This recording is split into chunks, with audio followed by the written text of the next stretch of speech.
موضوع پر بات کرنے کا موقع ملا ہے وہ ہے شاعر مشرق، شاعر ملت، مفکر اسلام ڈاکٹر علامہ اقبال۔ وہ اقبال جس نے پنجاب کی سرزمین کے شہر سیالکوٹ میں شیخ نور محمد کے گھر جنم دیا۔ جب اللہ تعالیٰ کسی قوم پر احسان کرتا ہے تو اسے تحفے میں اقبال دیتا ہے۔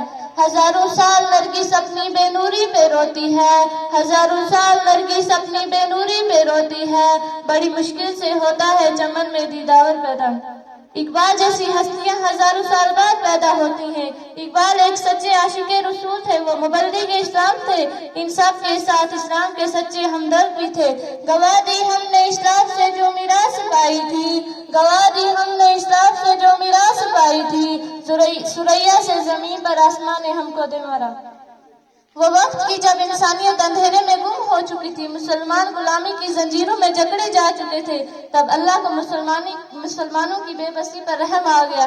جن مسلمانوں کو انسانوں کی مدد کرنے کے لیے بھیجا گیا ان میں سر فہرست تھے علامہ اقبال۔ علامہ اقبال نے اپنی شاعری کے ذریعے سوئی ہوئی قوم کو جگایا، کمزور اور بے بس انسانوں کو جینے کا حوصلہ دیا، ایک نئی امید جگائی۔ اس قوم کو شمشیر کی عادت نہیں رہتی، اس قوم کو شمشیر کی عادت نہیں رہتی، اور جس کے جوانوں کی خودی صورت فولاد۔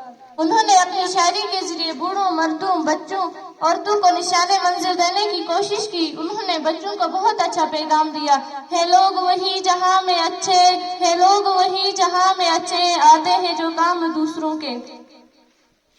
علامہ اقبال نے یہ کام قائد اعظم کے سپرد کیا۔ جو شمع انہوں نے جلائی ہے اس کی روشنی خود تو دیکھ نہ سکے مگر ہمارے لیے ایک آزاد وطن حاصل کیا۔ پیارے ساتھیوں، اب یہ ہماری ذمہ داری ہے کہ اقبال کے پیغام کو عام کر دیں اور اپنی قوم کی ترقی میں بڑھ چڑھ کے حصہ لیں۔ اب میں اپنی تقریر کو اختتام اس شعر سے کرنا چاہوں گی: ضمیر جاگ جاتا ہے اگر زندہ ہو اقبال، ضمیر جاگ جاتا ہے اگر زندہ ہو اقبال، کبھی گناہ سے پہلے تو کبھی گناہ کے بعد۔ شکریہ۔